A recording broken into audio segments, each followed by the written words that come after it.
this brand is listed on Empire Flippers right now for over $969,000. And these financials have been verified. They have brand registry. It's a 12-year-old business. So on paper, it looks like such a clean deal because over the trailing 12 month, the average is above $24,000 per month in profit as a 28% profit margin, and tacos is right around 16%. This is such a perfect deal that an investor wanted to purchase this business and reached out to me to see if I would go ahead and partner with them. And I ultimately told them no. And the first reason why I told them no was because the actual profit in this business over the last couple of months is not $24,000. In fact, the very first month of this year in 2026, it's actually $11,000, which if you look back to January of 2025, right over here, it was actually $26,000.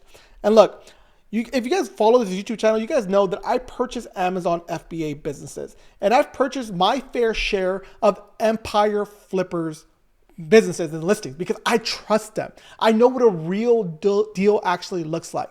So on this term, I told the investors to walk. And here are every reason why I did so. And I just want to preface this by saying that this business, on the first 30 seconds, you can go ahead and see the profit was the main issue.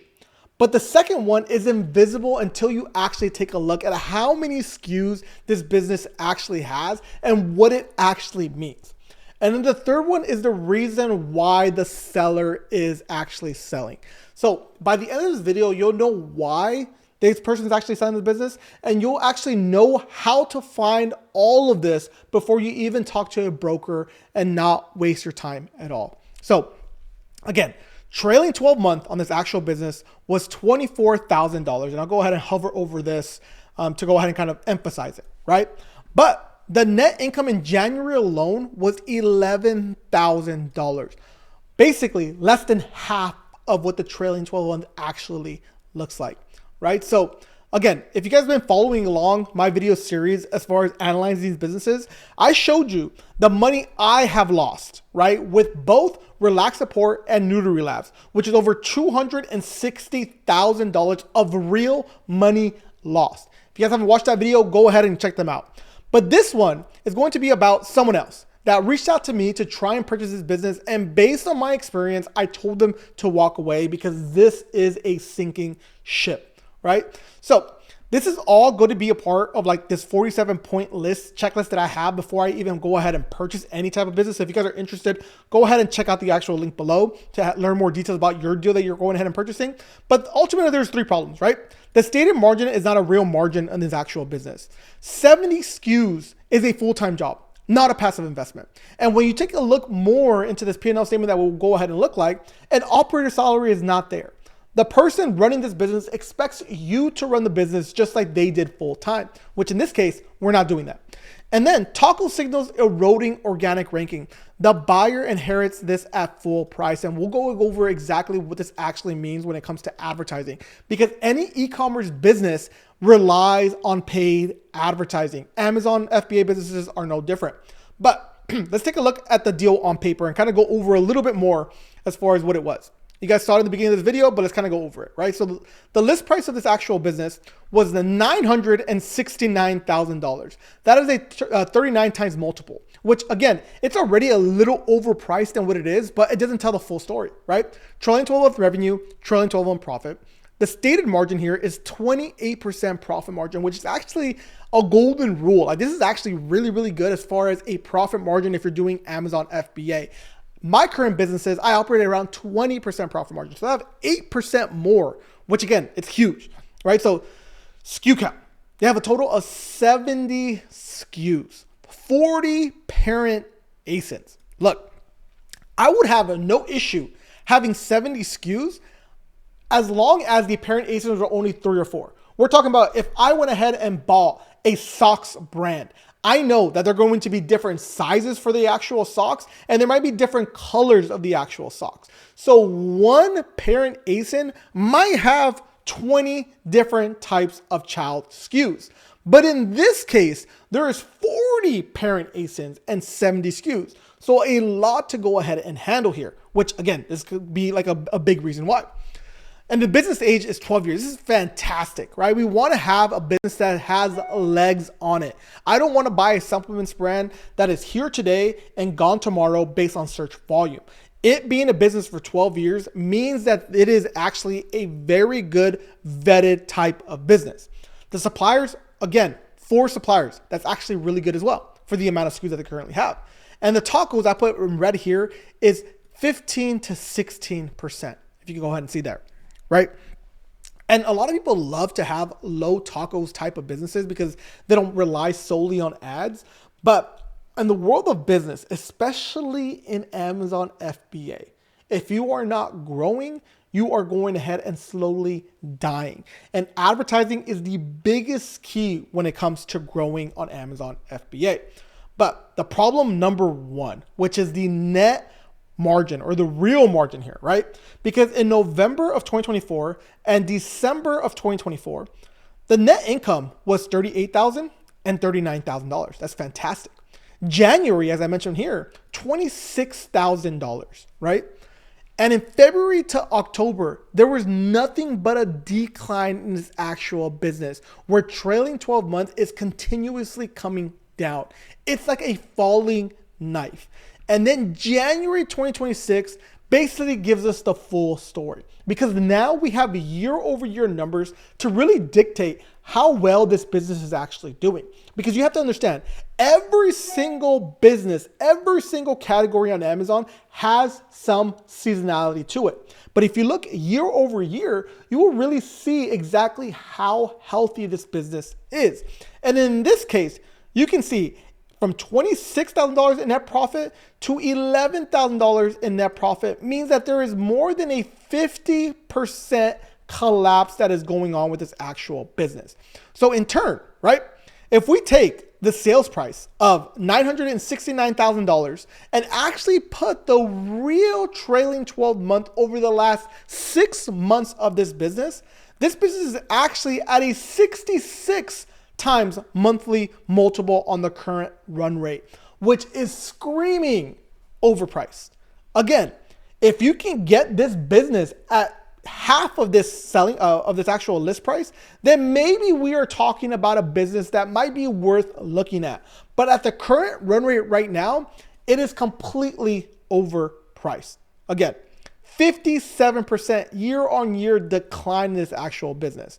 And you can see at $11,000 a month, you're paying a 66 times current trajectory, not 39 times. So that's the biggest problem there, right?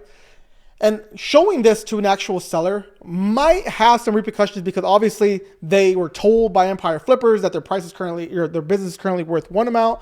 When we actually look at the numbers, they're worth a different story. So that's number 1. Problem number 2, and I think the biggest problem here that probably takes that trailing 12 month even further, it's these 70 different SKUs, right? Because now we have to hire someone full time. And look, I'm an operator and I've been doing Amazon FBA for the last 8 years. I know every single thing that you have to do to have a successful brand on Amazon. I cannot handle this type of business because you can see all the different things that involve in going ahead and having this line of business. PPC management, keyword research, store auditing, COGS optimization, supplier coordination, right? Supplier listing refresh, all these different types of things that go into a business, especially when they have 70 SKUs, right? And in the reviews, and every owner will say this when it comes to selling their actual business, is that it's minimal time. Where in reality, in this case, 70 SKUs, that is a full-time operator role, which again, a full-time operator at this scale is probably going to cost you around $6,000 per month to get someone decent to be a brand manager for this, right? So, and then 2 products ready to launch, more complexity, no more value unless operators are already in the actual place, right? So if we want to go ahead and launch other products for this actual niche, we already have to have an operator looking at the search query performances, looking at the data, looking at the conversion rate. You guys get the picture, right? So again, the fall off is an operator problem. It's not a marketing problem, right? So that's one thing to consider. That's problem number 2. And then problem number 3 that probably is the reason why a lot of people would have bought this business to begin with, is that they're operating at a 16% tacos, right? And people always call me crazy. They're like, hey, you're operating at 20% or 25% tacos. You're overspending on ads. Look, if you are a growing business, you want to take up more and more market share. That means that you're advertising top of the funnel, middle of the funnel, bottom of the funnel, and then retargeting all of those different people. That eventually they will become your actual customer. Because why? We're growing our business. And again, if you are now growing your business, you are slowly dying. So even at a 12-year-old brand benchmark that it currently has right now, right? You still want to be at around 20% tacos in this situation. Why? Because people have bought your board games or whatever it might be before already. And those people are going to be coming back. But you continuously want to get more and more customers to join your ecosystem, especially on Amazon, right? So any brand that's 3 years and over and they're below an 18% tacos, I consider that a yellow flag or a red flag, because I want people to continuously grow their actual business. And in this case, right, it being 12 years old, it might be okay with that. We might have some different levers that we can go ahead and pull and put that up to 20%, have some advantage on that.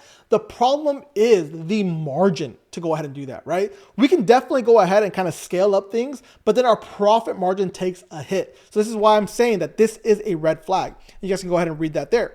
But then this is the real deal summary, right? So when I went ahead and talked to this investor as far as not purchasing this actual business, is the presentation itself, right? The broker reached out and said, this is a perfect deal for you, right? Because based on the numbers, you're getting a tremendous deal. The profit margin is there. You're not going to be spending a lot of time in this actual business. The PPC dependencies, awesome there. You don't have to rely because organic sales are coming in. The SKU complexity, don't worry about it. It's an asset. Nobody else can go ahead and come out with this many SKUs. This is the broker going ahead and doing its job, right? But the real picture of this actual business is right over here. And the main one is that you're overpaying by almost double, right? This is actually what you're paying for annually on a declining business that requires you to work full time there. And even though they've been around for 12 years, they are not going ahead and growing anymore, because year over year, they should be growing. They shouldn't be declining the way they are declining right now. And again, this figure, as far as like their annual profit, does not include an operator role, right? So what was the recommendation here? Pass.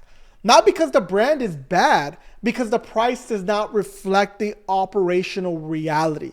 We would need to get this business for around $300,000 just for it to make sense that there is some like actual meat left on this bone, right? And I put 400 to 500 as a full-time operator role in this place with a full-time operator with trailing 12-month run rate, and the conversation actually changes. So again, I would say 350,000, but just to go ahead and give this current seller the benefit of the doubt, I put $400,000 to $500,000 right there. And again, this is based on experience. This is not based on theory, right? Because these are my 3 rules here.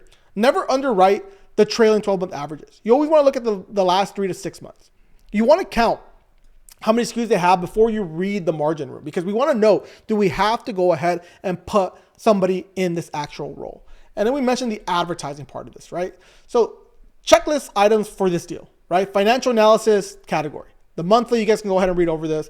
But if you guys want my proprietary thing as far as a free checklist that you want to go ahead and examine, go to emanruiz.autopsy or emanruiz.com/autopsy. And it's a free tool that you can go ahead and use to put your deal flow in there. And I'll go ahead and go into it right now and show you just a little quick summary of how that actually looks like. Because if we were to go ahead and put this actual deal on the website, which shows all the numbers straight from Empire Flippers, you will see that it has a 62% score, and literally tell you and flag why, right? Requires one time a person full-time role, the actual 40 ASINs, the actual, operational risk here. There's definitely different things that on a surface level, numbers look great. But when we start analyzing this actual business, we start noticing that this business is not a true business to go ahead and purchase.